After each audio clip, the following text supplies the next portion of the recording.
Most of our dancers are from the rural areas of San Nicolas. We are giving the equal opportunities to every interested dancers here in San Nicolas. Kaya't ko ti alat kita.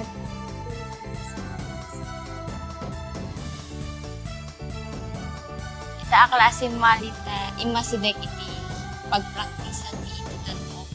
Ken nasapsapa pa ino pa iti pinagawid.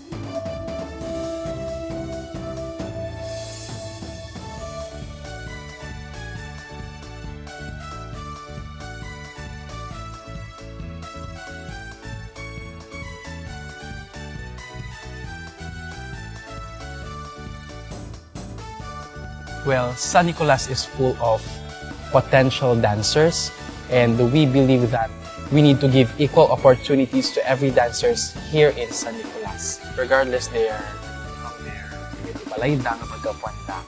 My advice to those dancers nga ada iti potential da, uray man pay taga sel taga adayu or travel ka man iti naka-baybayag. I think it is the passion and the heart itself, because in dancing, dedicate may isang talent nga naited ni Lord, and we need to fully develop it. Kailangan natin yaman at share. Naragtakak ta agsala akon dati ket agbubuya aklang.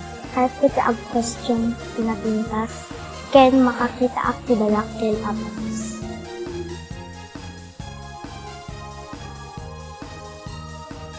Feeling ko itamang ket taragsak.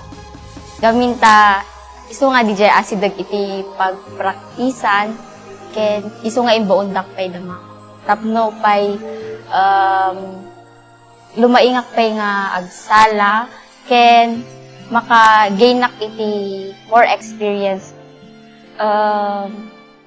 Tiki na first timer ket makatulong kanya tapnon ma-experience ko iti makon ko na nga tanto. Kasi idi lang ket mapanaklag buya. Tsak amot feeling na iti ada iti sangwanan nga agsala iti tanto.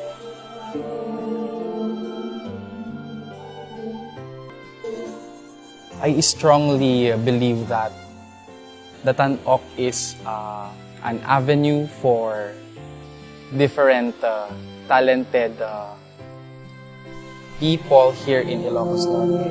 Kaanlaan nga kandigiti dancers, choreographers, but also kandigitay costumes, props, kada music nga maususar from kadagiti nga production.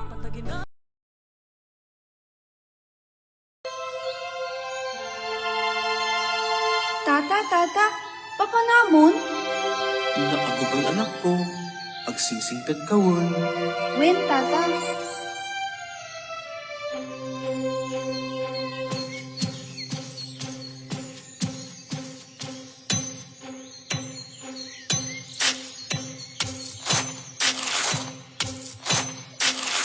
O San Nicolas, ininagtauda, sikat po ang daming kuy biyak.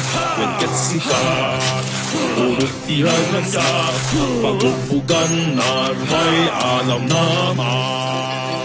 Dito'y puso, awan makaarap, pagkap sinap mo man tinariman. Sikat kaklil ko, itay dayaw ko, at nananunday tanay nagan mo. Talo ka nga sa pinamaswa, itatong ko na utken ka. Gagit di man naroon, mangarap alaki, tiksat panday at hindi agdamini. Pagsarmingan, ken paulitanan, siriwanan, lagi ti patalo mo, ken balay gini, sa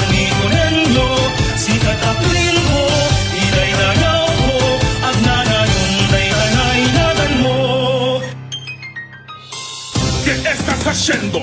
Vuelve a trabajar bastardos perezosos.